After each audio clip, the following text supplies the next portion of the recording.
So if you search for like bird palm or palming or something for videos that I posted on here, there's a couple of videos you can check out already. But just briefly, I'll touch on kind of the psychology that goes into palming. That's very important because there's not really any reason for you to be coming over to the deck like this and fiddling with it and then bringing your hand away. It's extremely suspicious. And I do see a lot of people doing their palms that way.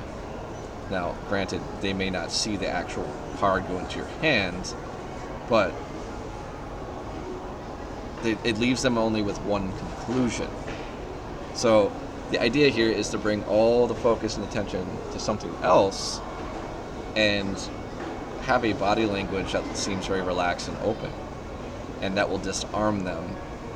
And then when you pull the card out of your pocket or whatever you're doing, it's a huge surprise, right? Because they don't know what's coming.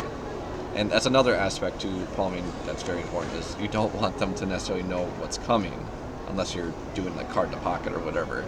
Then it's a kind of like a structured differently because they know that it's going to end up in your pocket pretty much, but it's how you do it without them seeing that's kind of the big surprise. But in general, if you're just going to palm out a card, you have a huge advantage there because they don't know what's about to happen. So, for instance, here, I'll just break down a couple things quickly here. So, let's say we have card selected in the middle.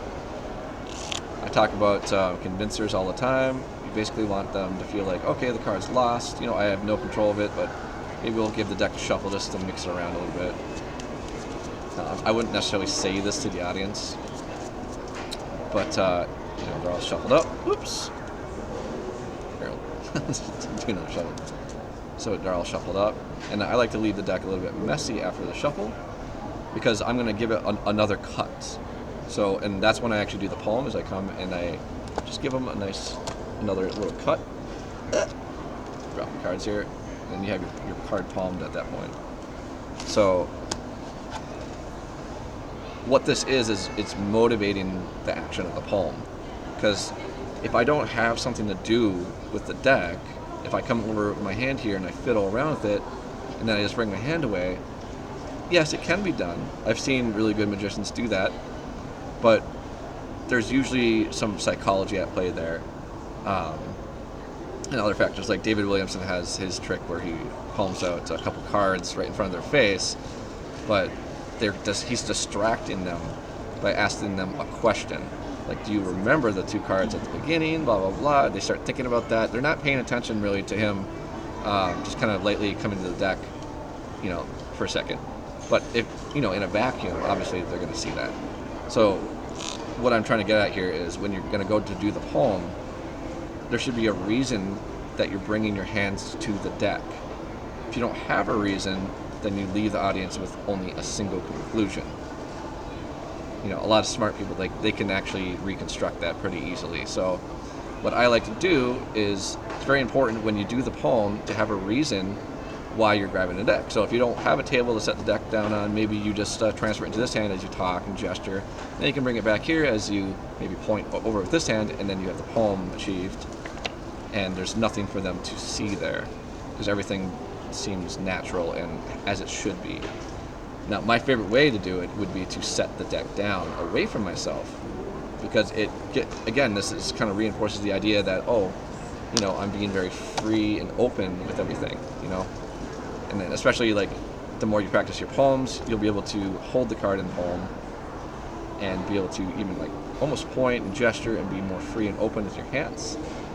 And then, that's also good as well. I'm not saying you have to do that, but that does sell a little bit better as being open and like you're not doing anything suspicious. But so I would suggest that you practice coming to take the deck and in one action transferring it into the right hand for a moment. And once you're in this position, you're in biddle grip. Now you can set the deck down out of the way. You have the palm done. However, I also like adding a little bit extra motivation to it. So when I come and do the palm, I like to just give the deck a cut and then complete it, and then you come and rest your hands down like you normally would. So this is a little exercise that you should be doing, is hold the deck in your left hand. So you just got done shuffling it or whatever. Maybe the deck's not completely squared up. Without even palming the card, you should come over here, give the deck a light square up, and then just set it down and then relax. I want you to notice what your hands do when you're doing the action for real, right? How would I actually do it? So I'm being very, very serious here. You just take the deck, give it a little square up, set it down, and relax your hands.